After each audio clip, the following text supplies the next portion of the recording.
الحمد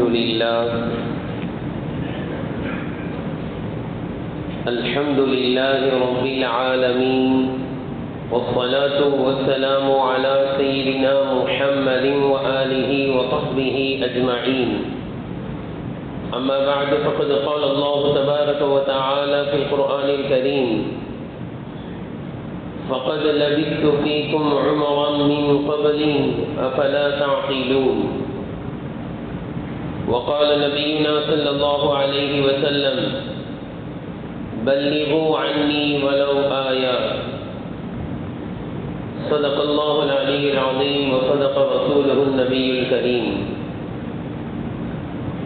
السلام عليكم ورحمة الله وبركاته. கணியத்திற்குரிய கணவான்களே, பெரியோர்களே, அல்லாஹுவின் நல்லடியார்களே,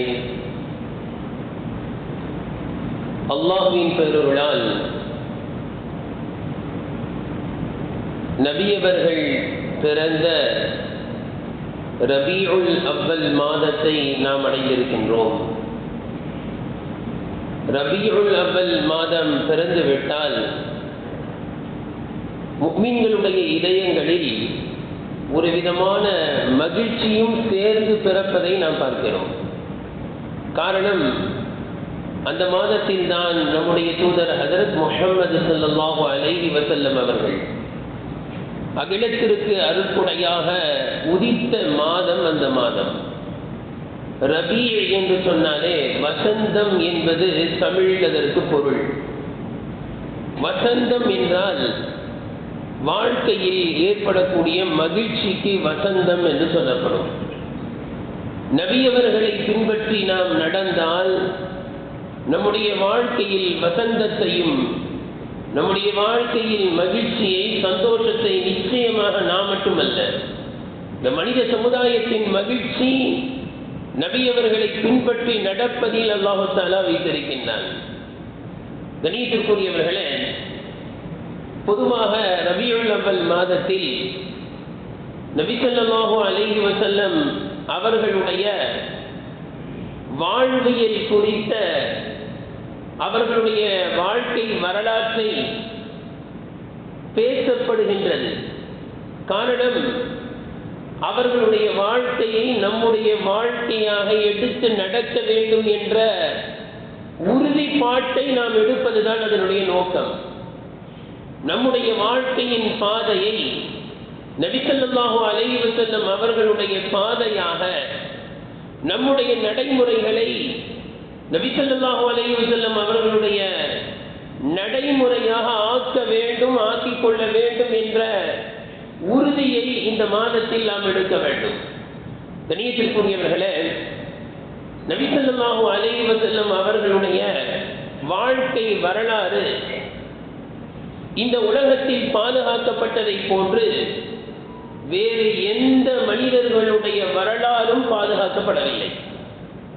அல்லாஹ் தஆலா நபி ஸல்லல்லாஹு அலைஹி வஸல்லம் அவர்களை, நபியே நீர்தான் மகத்தான நற்குணத்தில் இருக்கிறீர் என்ற அந்த சான்றை பற்றி சொல்லும் பொழுது பேனாவின் மீது சத்தியம் இடுகிறான்.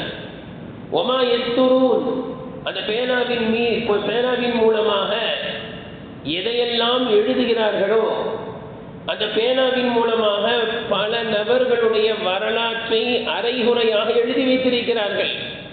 அந்த வரலாறுகள் மீது சத்தியமிட்டு அல்லாஹ் சொல்கிறான், அந்த வரலாற்றில் நபி ஸல்லல்லாஹு அலைஹி வஸல்லம் அவர்களை போன்ற ஒரு மாமனிதரை பார்க்கவே முடியாது. இந்த உலகத்தில் நபி அவர்களை தவிர வேறு யாருடைய வரலாறும் முழுமையாக எழுதி முடிக்கப்படவே இல்லை. காரணம் என்ன தெரியுங்களா? யாருடைய வரலாறையுமே முழுமையாக அவர்கள் காண்பிப்பதே இல்லை. ஒருவர் தன்னை பற்றி பேசுகிறார் என்றால் தன்னுடைய வாழ்க்கையின் ஒரு பகுதியை மற்றவர்களிடத்தில் பேசி காண்பிப்பார், சொல்லி காண்பிப்பார். தன்னை பற்றி, தன்னுடைய கோத்திரத்தை பற்றி, தன்னுடைய தந்தையை பற்றி இப்படி பேசுவதுண்டு. ஒரு பகுதியை சொல்லி காண்பிப்பார்கள், ஆனால் மற்றொரு பகுதி ரகசியமாகவே இருக்கும், யாருக்கும் தெரியக்கூடாது என்று நினைப்பார்கள். ஏன்? எத்தனை முறை நாம் நம்முடைய மனைவிமார்களிடத்தில் சொல்கின்றோமா இல்லையா? இந்த மாதிரி வீட்டுக்குள்ள நடக்கிறது வீட்டுக்குள்ள இருக்கணும், வெளியில எங்கேயும் போயிடக்கூடாது. உங்க அம்மா கிட்ட சொல்ற வேலை வச்சுக்கிறாரு, உங்க அத்தா கிட்ட சொல்ற வேலை வச்சுக்கிறாரு, நீ பக்கத்து பொம்பளை கிட்ட போய் என்ன செய்யறது எதையும் சொல்லக்கூடாது. வீட்டுக்குள் நடப்பது 4 சுவருக்குள் இருக்க வேண்டும் என்று எத்தனை முறை சொல்லி வைக்கின்றோம். நம்முடைய வீடுகளில் இருக்கக்கூடிய பிள்ளைகளை மிரட்டியே வைப்போம். இந்த மாதிரி வீட்டில் நடக்கிறத போய் என்ன செய்யக்கூடாது, வெளியில போய் சொல்லக்கூடாது. இதுதான் நம்முடைய வாழ்க்கையின் லட்சணம் என்று கூட சொல்லலாம். ஆனால் நபி அவர்கள் வாழ்ந்த விதம் என்ன தெரியுங்களா? அல்லாஹு அக்பர் அனைவர்களிடத்திலும் சொல்லி வைத்தார்கள், வல்லிகு அன்னி வலவ் ஆயா, என்னிடத்தில் நீங்கள் எதை பெற்றுக் கொண்டாலும் அதை மற்றவர்களிடத்தில் அறிவிப்பது உங்களுடைய கடமை என்று சொன்னார்கள். என்னிடத்தில் நீங்கள் எதை பார்த்தாலும் அதை வெளியில் சொல்லியாக வேண்டும். வீட்டில் மனைவிமார்களிடத்தில் சொல்லி வைத்திருந்தார்கள், வீட்டிற்குள் நடக்கின்ற அனைத்தையும் நீங்கள் வெளியில் சொல்லியாக வேண்டும். என்னுடைய வாழ்க்கை வரலாறு இந்த உலகம் இருக்கும் காலம் வரை எத்தனை மனிதர்கள் வந்தாலும் அத்தனை மனிதர்களுக்கும் படிப்பினையை அல்லாஹ் வைத்திருக்கின்றான். எனவே என்னுடைய வாழ்க்கையில் ஒளிவு மறைவு என்பது யாருக்கும் இருக்கக்கூடாது. நண்பர்களிடத்தில் சொல்லி வைத்தார்கள், நீங்கள் என்னிடத்தில் இருந்து வலவ் ஆயா, ஒரே ஒரு அத்தியாயத்தை, ஒரே ஒரு செய்தியை கிடைத்தாலும் நீங்கள் கடைசி காலம் வரை அதை சொல்லிக்கொண்டே இருக்க வேண்டும். கண்ணியத்திற்குரியவர்களே, கடைசி ஹஜ்ஜை முடிக்கிறார்கள், ஹஜ்ஜத்துல் விதா. எப்படிப்பட்ட கூட்டம்! அரஃபா பெருவழியில் நின்று உரையாற்றுகிறார்கள். இந்த சமுதாயத்திற்கு சொல்ல வேண்டிய அனைத்து செய்திகளையும் சுருக்கமாக சொல்லி முடிக்கிறார்கள். அல்லாஹ் எதையெல்லாம் சொல்ல வேண்டும் என்று அல்லாஹ் நாடினானோ அந்த அனைத்து செய்திகளையும் சொல்லி முடித்துவிட்டு சொன்னார்கள், ஓ மனிதர்களே, என்னிடத்தில் இருந்து நீங்கள் கற்றுக்கொண்டதை நீங்கள் இங்கு வராதவர்களிடத்தில் எத்தி வைக்க வேண்டும் என்று கட்டளையிட்டார்கள். எங்கு வைத்து சொன்னார்கள்? யாரும் இல்லாத பாலைவனத்தில் வச்சு சொல்லல. ஹஜ்ஜிக்கு கூடிய 1,00,000க்கும் மேற்பட்ட சஹாபாக்களை வைத்துக் கொண்டு இரவில் அல்ல, பட்ட பகலில் இந்த உலகத்தை பார்த்து சொன்னார்கள், நான் எத்தி வைத்து விட்டேனா? அனைத்து செய்திகளையும் உங்களுக்கு சொல்லிவிட்டேனா? என்னிடத்தில் இருந்து நீங்கள் கேட்ட அனைத்தையும் இந்த உலகம் உள்ளவரை உள்ள மக்களுக்கு நீங்கள் சென்று சேர்ப்பிப்பது உங்கள் மீது கட்டாய கடமை என்று சொன்னார்கள். என்றால் நபி ஸல்லல்லாஹு அலைஹி வஸல்லம் அவர்களுடைய வாழ்க்கை வரலாறு எவ்வளவு பரிசுத்தமானது என்பதை தெரிந்து கொள்ளலாம், எவ்வளவு தெளிவானது என்பதை நாம் புரிந்து கொள்ளலாம். கண்ணியத்திற்குரியவர்களே, நபி அவர்களுடைய வாழ்க்கைக்கு உதாரணம் சொல்வதாக இருந்தால் வானத்தை போன்றது. எவ்வளவு தெளிவா இருக்கு வானம்! யார் எங்கு நின்றும் பார்த்து கொள்ளலாம். வானத்தை பார்க்கறதுக்கு அமெரிக்காவுக்கு தான் போகணும் இல்லை, யார் எங்கு நின்றாலும் வானம் தெளிவாக தெரியும். பெரிய முயற்சிலாம் இல்லை, அவர் நிற்கின்ற இடத்தில் நின்று கொண்டு பார்த்தால் வானம் தெரியும். அவர் எந்த இடத்தில் நின்று பார்த்தாலும் நபியவர்களை பார்ப்பார். அவர் எந்த துறையில் இருந்து கொண்டு நபியவர்களை பார்த்தாலும் அவருக்கு அந்த படிப்பினை நிச்சயமாக உண்டு. எந்த பிரச்சனைகள் வந்தாலும் அத்தனை பிரச்சனைகளுக்கும் தீர்வை அல்லாஹு தஆலா நபி அவர்களுடைய இந்த சுருக்கமான 23 ஆண்டு காலத்திலே அல்லாஹு தஆலா முழு உலகத்தின் வரலாறு, அதில் எவ்வளவு பிரச்சனைகள், யாருக்கு என்ன தோன்றினாலும் சரி, எத்தனை கேள்விகள் வந்தாலும் சரி, அனைத்திற்கும் பதிலை அல்லாஹு தஆலா நபி அவர்களுடைய வாழ்க்கையில் வைத்திருக்கின்றார். எனவே கண்ணியத்திற்குரியவர்களே, நபி அவர்களுடைய வாழ்க்கையை நாம் படிக்க வேண்டும். முதலில் தெளிவாக எடுத்து சொல்ல வேண்டும். நபியவர்களை பற்றி பேசுவதற்கு, நபியவர்களுடைய வரலாறை எடுத்து சொல்வதற்கு சற்றும் தயங்கக்கூடாது இஸ்லாமியர்கள். அப்படிப்பட்ட காலத்தில் நாம் வாழ்ந்து கொண்டிருக்கின்றோம். எத்தனை பிரச்சனைகளுக்கு நபியவர்கள் தீர்வை கண்டார்களோ அந்த அத்தனை பிரச்சனைகளும் இன்னைக்கு இருக்கு. மதுவிலே அரபகம் மூழ்கி கொண்டிருந்தது, இன்னைக்கும் மூழ்குது. கணியத்திற்குரியவர்களே, இந்த உலகத்தின் சீர் திருந்த வேண்டும் என்றால் நபியவர்கள் செய்த புரட்சியை செய்தே ஆக வேண்டும், துணிச்சலாக செய்ய வேண்டும். நபியவர்களுடைய வரலாற்றை ஒளிவு மறைவின்றி எடுத்து வைக்க வேண்டிய கடமை நமக்கு இருக்கிறது. கணியத்திற்குரியவர்களே, இதுல சில பேர் இப்படி ஒரு சில கேள்விகள் கேட்பாங்க. என்ன, ரசூலுல்லாஹி ஸல்லல்லாஹு அலைஹி வஸல்லம் அவர்கள் அன்னை ஆயிஷா ரலியல்லாஹு அன்ஹா அவர்களை சிறு வயதில் திருமணம் முடித்தார்களே, அதை பற்றி பேச முடியுமா? தாராளமா பேசலாம். ஒன்றை இஸ்லாமியர்கள் புரிந்து கொள்ள வேண்டும். நபியவர்கள் முழு வாழ்க்கைக்கு வழிகாட்டி, முழு வாழ்க்கைக்கு வழிகாட்டி. திருமணம் எப்படியெல்லாம் நடக்கலாம், நடந்தால் கூடும். பொதுவாக நாம் எப்படி பார்ப்போம் அப்படின்னா, பெண் நம்மை விட வயதில் குறைவாக இருக்கணும்னு தான் பார்ப்போம். அதே போல ஹைட்ல கூட எப்படிதான் இருக்கணும்னு பார்ப்போம், குறைவாக இருக்கணும்னு தான் பார்ப்போம். படிப்பறிவில் கூட நம்ம விட குறைவாக இருக்கணும்னு தான் பார்ப்போம். வசதி வாய்ப்பில் அது மட்டும் கொஞ்சம் கூட இருக்கணும்னு பார்க்குறோம். அதுலேயும் குறைவாக இருந்தால் தான் நல்லது. இப்படி வயதில் குறைவாக இருக்கின்ற பெண்ணை பார்க்கிறோம். வயதில் கூடுன பெண்ணை திருமணம் செய்தால் கூடுமா கூடாத திருமணம்? கூடும். யார் சொல்றது? ரசூலுல்லாஹ் தான் சொல்லணும். முதல் திருமணம் தன்னை விட வயதில் 15 வயது மூத்த அன்னை கதீஜா ரலியல்லாஹு அன்ஹா அவர்களை திருமணம் முடித்து இந்த உலகிற்கு காண்பித்தார்கள். நீங்கள் எல்லாம் சிறிய வயது பெண்ணை திருமணம் முடிக்க வேண்டும் என்று நினைக்கிறீர்கள், சரிதான். ஆனால் தன்னை விட வயதில் மூத்த பெண்ணை ஒருவர் திருமணம் செய்யலாமா செய்யக்கூடாதா என்ற அந்த வாழ்க்கை பாடத்தை உலகத்தில் வேறு யார் நடத்தி காண்பித்தாலும் அது மார்க்கமாக ஆகாது, அதை சட்டமாக ஏற்க முடியாது. அப்படிலாம் செய்யக்கூடாதுன்னு சொல்லிட்டு வருவோம். நபி அவர்கள் திருமணம் முடித்தார்கள் தன்னை விட வயதில் அதிகமான பெண்ணை. எனவே உலகத்தில் யாராவது தன்னை விட வயதில் அதிகமான பெண்ணை திருமணம் செய்தால் அந்த திருமணம் கூடும் சொல்லிடுவோம். அதே போன்று தான் இந்த பக்கத்தையும் ரசூலுல்லாஹ் விளக்கி ஆக வேண்டும். ஒன்றை நாம் மனதில் பதிய வைக்க வேண்டும். என்ன தெரியுங்களா? நபி அவர்களுடைய எல்லா சொல்லும் செயலும் அல்லாஹ்வின் கட்டளை. நாம் இது இப்படி கூட புரிஞ்சுக்கலாம். நம்முடைய செயல்பாடுகள்ல சிலது ஃபர்துன்னு சொல்லுவோம், சிலதை என்னன்னு சொல்லுவோம், சுன்னத்துன்னு சொல்லுவோம், சிலதை வாஜிபுன்னு சொல்லுவோம், சிலதை ஹராமுன்னு சொல்லுவோம், சிலதை மக்ரூஹ்னு சொல்லுவோம். இதெல்லாம் நமக்கு தான். ரசூலுல்லாஹ்வுக்கு எல்லாமே ஃபர்து தான். ஏன்? எல்லாமே அல்லாஹ் செய்ய சொன்னான், செஞ்சு காமிங்க அப்படின்னா. கணியத்திற்குரியவர்களே, இது அனைத்துமே நபியவர்களுக்கு கட்டளை, நீங்கள் செய்து காண்பிக்க வேண்டும் என்பதை இதை புரிந்து கொள்ள வேண்டும். சிறுநீர் கழிக்கும் பொழுது அமர்ந்து சிறுநீர் கழிப்பது சுன்னத் இல்லையா? ஆனால் நபியவர்கள் வாழ்க்கையில் ஒரு முறை நின்று சிறுநீர் கழித்தார்கள். நின்று சிறுநீர் கழிப்பது மக்ரூஹ், வெறுக்கத்தக்கது, வெறுக்கத்தக்க செயல். ஒரு முஸ்லிம் அவர் நின்று கொண்டு சிறுநீர் கழிக்க மாட்டார். இந்த மக்ரூன்னு சொல்றோம்ல, இது யாருக்குன்னு நமக்கு. நபியவர்கள் ஒரே ஒரு முறை நின்று சிறுநீர் கழித்தார்களே, அது அருவருக்கத்தக்க செயலா என்றால், நின்று கொண்டு நாம் சிறுநீர் கழித்தால் அருவருக்கத்தக்க செயல், மக்ரூஹான ஒரு விஷயத்தை நாம் செய்துவிட்டோம். ஆனால் நபியவர்கள் வாழ்க்கையில் ஒரு முறை சிறுநீர் கழித்தார்களே நின்று கொண்டு, அது அருவருக்கத்தக்க செயல் அல்ல, அது அவர்கள் மீது கட்டாயம். அவர்கள் செய்து காண்பிக்க வேண்டும். நிர்பந்தமான நேரத்தில் இப்படி சிறுநீர் கழித்தால் தவறல்ல, ஹராம் இல்ல, அது மக்ரூஹ். நபியவர்கள் எங்கு நின்று கொண்டு சிறுநீர் கழித்தார்கள் என்றால், அமர்ந்தால் ஆடையெல்லாம் அழுக்காக ஆகிவிடும். சில இடங்கள் அப்படி கவர்மெண்ட் ஆஸ்பத்திரிக்கெல்லாம் போனா அங்க உள்ள கழிவறைக்கு உள்ள போனாலே போக முடியாது. சில இடங்கள் இப்பெல்லாம் கொஞ்சம் சுத்தமா இருக்குன்றாங்க. அங்க போயிட்டு உட்கார்ந்து எல்லாம் சிறுநீர் கழிக்க முடியாது. அங்க போனா கொஞ்சம் நின்றுட்டு தான் சிறுநீர் கழிக்கிற மாதிரி இருக்கும். அந்த மாதிரி நிர்பந்தங்கள் இருந்தால் நீங்கள் என்ன செய்யலாம்? நின்று கொண்டு சிறுநீர் கழிக்கலாம் என்பதை நபியவர்கள் காட்டுவது நபியவர்கள் மீது கடமை. கணியத்திற்குரியவர்களே, இதே போன்று சிறிய வயது பெண்ணை ஒருவர் திருமணம் முடித்தால் அது கூடுமா கூடாதா என்பதை நபியவர்கள் முடித்து காண்பிப்பது நபியவர்கள் மீது கடமை என்பதை விளக்க வேண்டும். அல்லாஹ்வின் கட்டளை.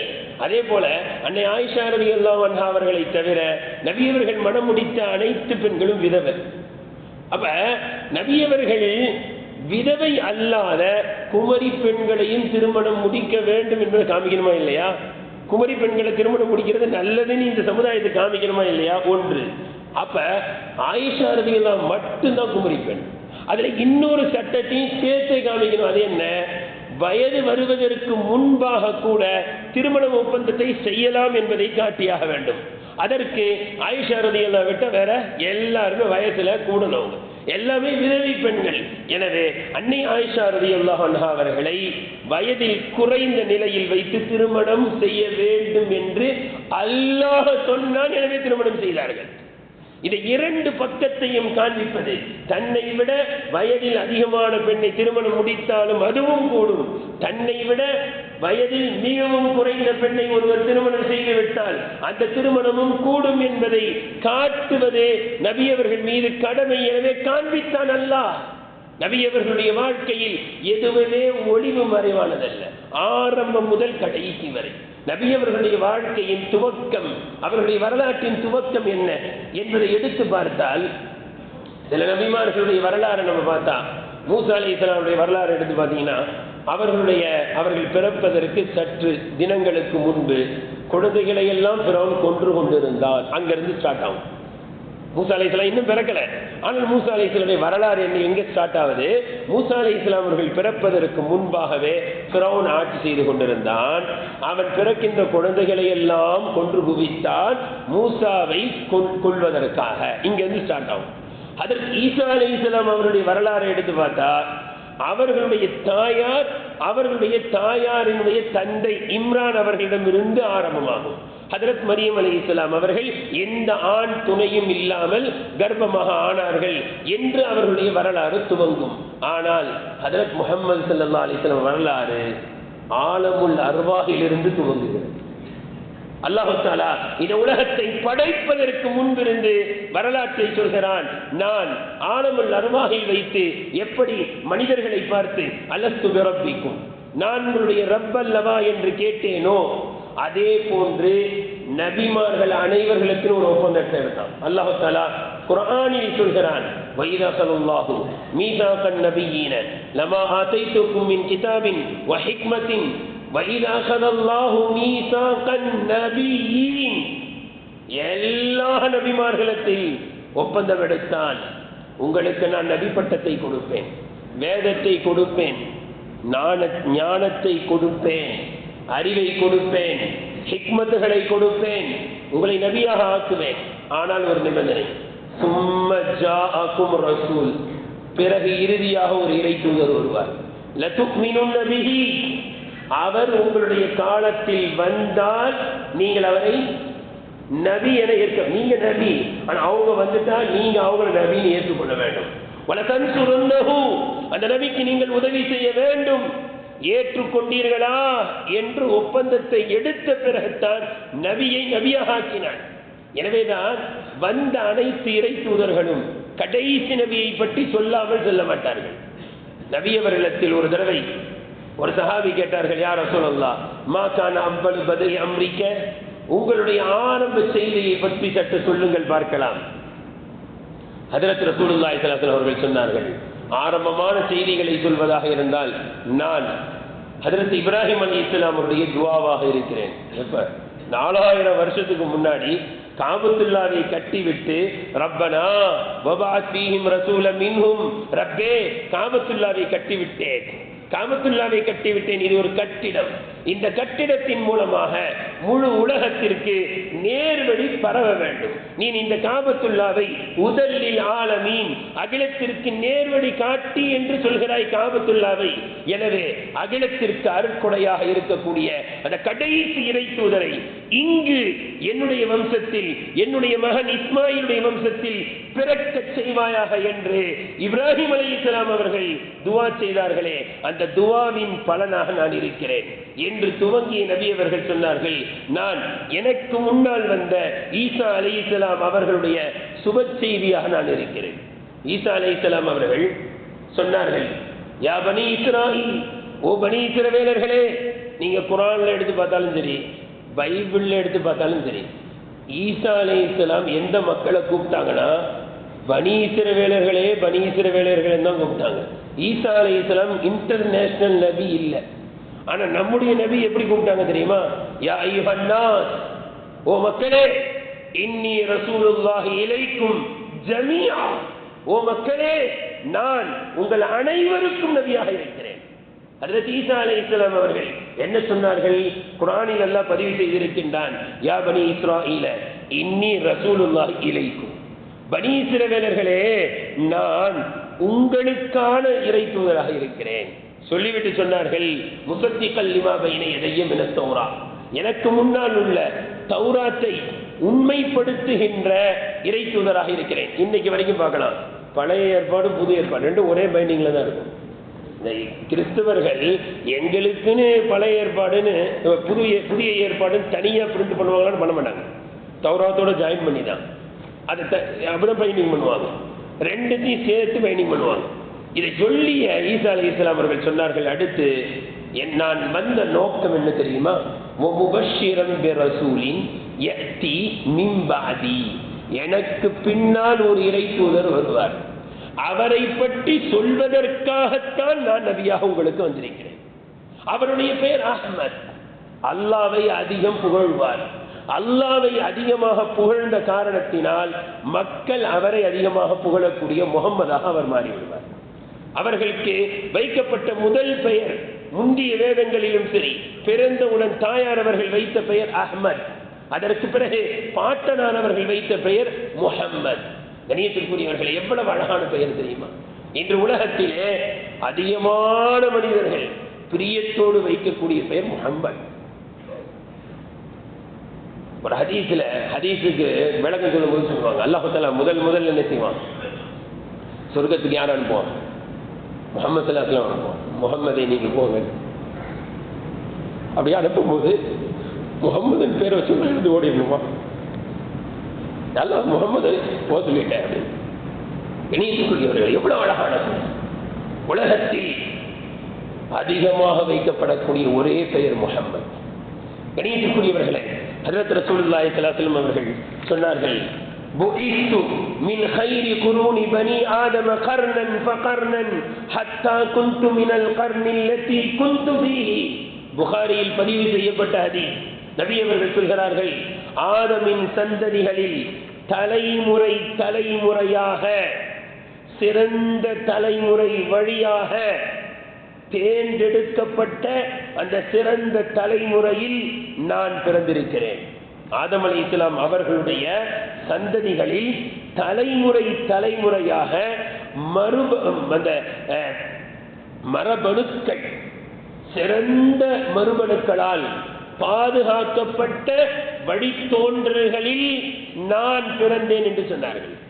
இன்னொரு ஹதீஸில் வருது, இப்னு கஸீர்ல இருந்து, ஹஜ்ரத் ரசூலுல்லாஹி ஸல்லல்லாஹு அலைஹி வஸல்லம் சொன்னார்கள், خرجت من نكاح ولم أخرج من سفاه من لدن آدم إلى أن ولدني أبي وأمي.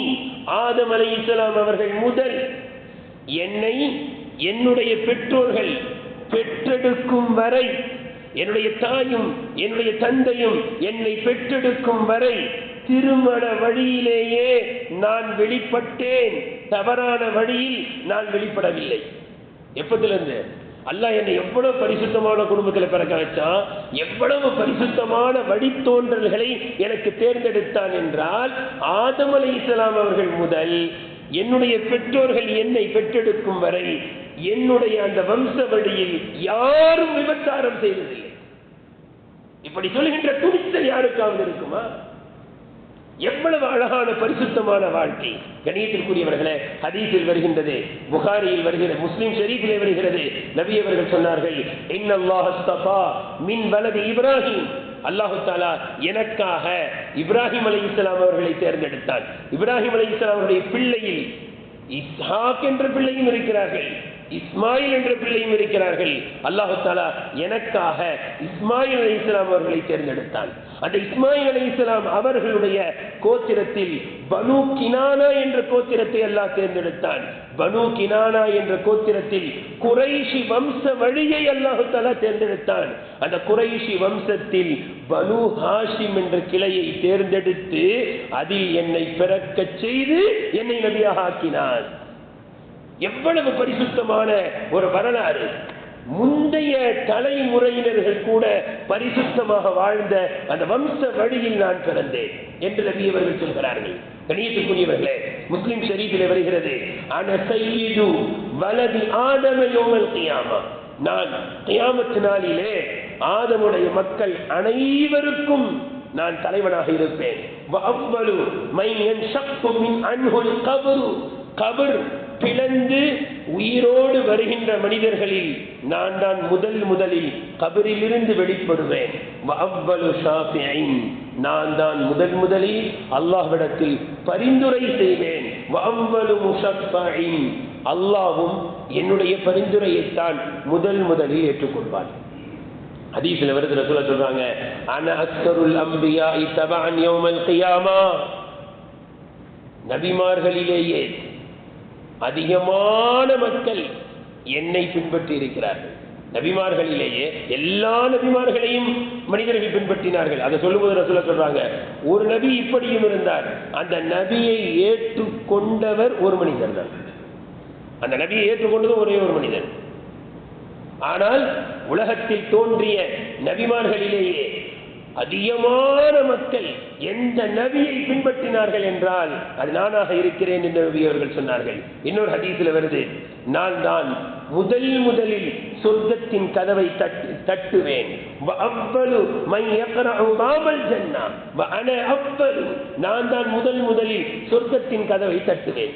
அப்படி தட்டும் பொழுது உள்ளே இருந்த அந்த வானவர் சொர்க்கத்தின் காவலாளி கேட்பார், யார்? தட்டுவது யார் என்று கேட்பார். முஹம்மது என்று நான் சொல்வேன். உங்களுக்காகத்தான் நின்றுகிறேன். நீங்க கதவை தட்டினாதான் திறக்க வேண்டும் என்று அல்லாஹ் எனக்கு கட்டளை இட்டான். உங்களுக்கு முன்னால் இந்த சொர்க்கத்தின் வாசல் யாருக்காக வேண்டி நான் திறந்ததே கிடையாது. நீங்க வருவீங்க எதிர்பார்த்துக்கிட்டு இருக்கேன். நான் முதலில் தட்டுவேன், அவர் திறப்பார். நபி அவர்கள் இதையெல்லாம் சொல்லும் பொழுது ஹதீஸிலே லா ஃபக்ர, நான் இதை பெருமையாக சொல்லவில்லை, என்னுடைய உண்மை நிலையை நீங்கள் விளங்க வேண்டும் என்பதற்காக நான் சொல்கிறேன் என்று சொன்னார்கள். ஒரு ஹதீஸில் வருது, ரசூலுல்லாஹ் சொன்னாங்க, லிகுல்லி நபியின் தஅவத்துன் முஸ்தஜாபத்துன், அல்லாஹ் தஆலா ஒவ்வொரு நபிக்கும் ஏற்றுக்கொள்ளப்பட்ட ஒரு துவாவை அல்லாஹ் வழங்கினான். பொதுவாக நம்முடைய துவாவும் ஏற்றுக்கொள்ளப்படுது. ஆனா நபிமார்களுடைய ஸ்பெஷல் என்ன அப்படின்னா, அல்லாஹ் தஆலா கன்ஃபார்மா ஒரு துவாவை கொடுத்திருப்பான். நீங்க யாரெல்லாம் ஏற்றுக்கொள்ளப்படும் நீ சொல்லிருக்கல, அந்த துவாவை தான் நான் இப்ப கேட்கிறேன். இந்த துவாவை நீ ஏற்றுக்கொண்டாக வேண்டும் என்று நபிமார்கள் கேட்டால் அந்த துவா நிச்சயம் ஏற்றுக்கொள்ளப்படும். ரசூலுல்லாஹ் சொல்லிட்டு சொல்றாங்க, உலகத்தில் தோன்றிய எல்லா நபிமார்களும் அந்த துவாவை பயன்படுத்தி விட்டார்கள். நான் என்னுடைய உம்மத்திற்காக என்னுடைய உம்மத்தில் உள்ள பாவம் செய்துவிட்ட என்னுடைய உம்மத்தினருக்காக என்னுடைய அந்த பிரார்த்தனையை பரிந்துரையாக சேமித்து வைத்திருக்கிறேன் என்று சொன்னார். என்னுடைய அந்த பிரார்த்தனையை இந்த ஹதீஸுக்கு விளக்கம் சொல்லும் போது சொல்லுவாங்க, ரசூலுல்லாஹ்வுக்கு எத்தனையோ கஷ்டம்லாம் வந்திருக்கு, பட்னியால இருந்திருக்கிறார், அடியில ஒழுங்குருக்கு, உஹதுல சுத்தி நின்று அடிக்கிறாங்க. உஹதுல மட்டும் இல்ல, ஒவ்வொரு யுத்த காலத்திலையும் டார்கெட் யார் தான்? ரசூலுல்லாஹ் தான். எதிரி படையில் எத்தனை ஆயிரம் நபர்கள் இருந்தாலும் சரி, அத்தனை ஆயிரம் நபர்களும் முடிவெடுத்து வந்து நிற்பான், இந்த யுத்தத்தில் முகம்மதை விட்டுவிடக் கூடாது. சொல்லதால முகமது ஸல்லல்லாஹு அலைஹி வஸல்லம் தான் டார்கெட். எப்படியாவது அழிச்சிடணும். அவரை அடித்து விட்டால், அவரை ஒழித்து விட்டால் இஸ்லாத்தை ஒழித்து விடலாம் என்று கங்கணம் கட்டி வருவார்கள். காசு கொடுக்கப்படும், எப்படியாவது முகமது ஸல்லல்லாஹு அலைஹி வஸல்லம் அவங்களை நிறுத்தினேன். ஒவ்வொருவனும் முகமது ஸல்லல்லாஹு அலைஹி வஸல்லம் அவரை பார்த்து கொண்டிருப்பான். உஹது யுத்தத்திலே சூழ்ந்து நின்று அடித்தார்கள். தலையில் நபியவர்கள் தலையில் அணிந்த இரும்பு தொப்பியை நபியவர்களுடைய தலையில் வைத்து அடித்து அந்த இரும்பு தொப்பி உடைந்து விட்டது. அப்பெல்லாம் கேட்கல. சொல்லுவாங்க, நபியவர்கள் தன்னுடைய வாழ்க்கையில் தனக்காகவோ தன்னுடைய குடும்பத்தார்களுக்காகவோ அந்த துவாவை பயன்படுத்தவில்லை. நபி அவர்கள் சொல்றாங்க, அதை வைன்னி இஹ்தபத்து தஅவதி ஷஃபாஅத்தன் லி உம்மத்தி யௌமல் கியாமா, அந்த துஆவை நான் என்னுடைய உம்மத்தினுக்கு ஷஃபாஅத்திற்காக நாளை மறுமையில் பயன்படுத்துவேன். போய் அல்லாஹ் கிட்ட சொல்வேன், யா அல்லாஹ் ஒரு துஆவை கொடுத்திருந்தேன், கன்ஃபார்மா ஏத்துக்கிறேன், அந்த துஆவை நான் கேட்கல, இப்ப நான் கேட்கிறேன், என்னுடைய உம்மத்தில் உள்ள அனைவர்களும் சொர்க்கத்திற்கு செல்ல வேண்டும். கணியத்திற்குரியவர்களே, அந்த நபியை நாம் எந்த அளவிற்கு பின்பற்றுகிறோம் என்று சற்று சிந்தித்து பார்க்க வேண்டும். ஒரே ஒரு ஹதீஸ் எப்பவும் சொல்வதுண்டு, ஒரு சுன்னத்தை ஒருவர் தொடர்ந்து கடைபிடித்தால் எவ்வளவு பெரிய நன்மை, 100 ஷஹீதுடைய நன்மை. ஏன்? அழகான விளக்கம் தராங்க. ஒரு சுன்னத்தை கடைபிடிச்சா 100 ஷஹீதுடைய நன்மை. ஏன் அப்படின்னா, பொதுவாக எது மார்க்கெட்ல பஞ்சம் ஏற்பட்டு விடுமோ, எந்த பொருள் கிடைக்காதோ அந்த பொருளுக்கு ரேட் அதிகமாயிடும். இது எப்படிப்பட்ட காலம்? ரசூலுல்லாஹ் சொன்னாங்க, ஃபசாதி உம்மத்தி. அந்த 100 ஷஹீதுடைய நன்மை எப்ப கிடைக்கும்னா, குழப்பமான காலத்துல கிடைக்கும். குழப்பமான காலம் எதுனா, சுன்னத்தை விட்ட காலம் தான். நீ ரசூலுல்லாஹ்வை பின்பற்றுவதை விட்டோ எல்லாத்திலையும் குழப்பம். அந்த குழப்பமான காலம், அதாவது என்னுடைய சுன்னத்தின்படி செயல்பட ஆட்கள் இருக்க மாட்டார். சுன்னத்து தானே, ஒண்ணுமே இல்லை, தொப்பி எடுத்துக்கிறேங்க, அது சுன்னத்து தானே, தொப்பி போடுங்கன்னா போட்டு ஆகணுமா கட்டாயமா? ஒன்றை நான் விளங்கணும், சுன்னத்துகளின் மூலமாகத்தான் பருந்துகள் பூர்த்தியாகும். ஒரு சின்ன உதாரணம் சொல்ற பாருங்க, ஒளி செய்யணும். ஒளி செய்யும் பொழுது முகத்தை கழுவுவது கட்டாய கடமை, கை காலை மசகு செய்யறது, இந்த 4 தான் பரல், 4 தான் குரான்ல வருது. முகத்தை கழுவுறது, கை காலை கழுவுறது மட்டும்தான் பரல். வாய் கொப்பளிக்கிறது, நாசிக்கு நீர் செலுத்துறது, இதெல்லாம் என்ன இல்லை. 2 கையை முதல்ல கழுவுறது, இது பரல் இல்லை. ஆனா இது யாராவது விடுறோமா? விடுறது, இதான் சுன்னத்து. இதை விட்ட என்ன ஆகும்? கிதாபில் எழுதியிருக்காங்க, முகத்தை கழுவுறோம்ல, இதுவே கூடாம கூட போயிருமா? ஏன்? சுத்தமான தண்ணியில தான் என்ன செய்யணும்? இது சுத்தமான தண்ணியா இல்லையான்னு இந்த சுண்ணத்துகளை தெரிஞ்சிடும். சுத்தமான தண்ணியா இல்லையான்னு எப்படி தெரியும் அப்படின்னா, டேஸ்ட்டை வச்சு கண்டுபிடிக்கலாம். வாயை கொப்பளிக்கும் போது என்ன செஞ்சிடும்? டேஸ்ட் தெரிஞ்சிடும். நாசிக்கு நீர் செலுத்தும் போது வாடையை வச்சு கண்டுபிடிக்கலாம், தண்ணி கெட்டு போயிருச்சு அப்படின்னு. மூக்குக்கு தண்ணியை செலுத்தும் போது என்ன செஞ்சிடும்? வாடை வருது. கையை எடுத்து இப்படி கழுவும் போது நிறம் தெரிஞ்சிடும். நிறம், வாடை, சுவையின் மூலமாகத்தான் நல்ல தண்ணியா இல்லையான்றதை தெரிஞ்சுக்கிட்டு அப்புறமா முகத்தை கழுவணும். அப்ப இந்த முகத்தை கழுவுவதுடைய அந்த பரல் எப்ப பூர்த்தியாகும்னா அந்த சுண்ணத்து பூர்த்தியானதான். எனவே கணியத்திற்குரியவர்களே, இது சுண்ணத்துகள் இல்லாத காலமா போயிட்டே இருக்கு. எனவே சுன்னத்துகளை நாம் உறுதியாக கடைபிடிக்க வேண்டும் என்ற உறுதியை நாம் எடுக்க வேண்டும். அல்லாஹ் தஆலா நபி அவர்களுடைய சுன்னத்தை பேணிக்கையாக, ஒவ்வொரு சுன்னத்தையும் பேணிக்கையாக கடைபிடிக்கக்கூடிய மக்களாக அல்லாஹ் நம்மை ஆக்குவானாக. பொதுவாக நம்ம முகல்லா ரொம்ப நல்ல முகல்லா, தொப்பி போடாம யாரும் வர்றது இல்லை. முதல் ஸ்டெப்லாம் நிற்கிறவங்க தொப்பி போட்டு தன்னால வந்துடுறாங்க. ஆனாலும் கூட கொஞ்ச நாளா அப்படியே என்ன செய்ய வேண்டியிருக்குன்னா சொல்ல வேண்டியிருக்கு, தொப்பி போடுறது கூட சொல்லுங்க, எடுத்து கொடுக்க வேண்டியிருக்கு. தயவுசெய்து சுன்னத்துல அசட்டை காட்ட வேண்டாம். அல்லாஹ்வுக்காக வேண்டி உங்களிடத்தில் கேட்டுக்கொள்கிறேன், ஒவ்வொரு சுன்னத்தையுமே அன்பாக, பாசமா, நேசமா கடைபிடிக்கக்கூடிய நல்ல மக்களாக அல்லாஹ் நம்மை ஆக்குவானாக.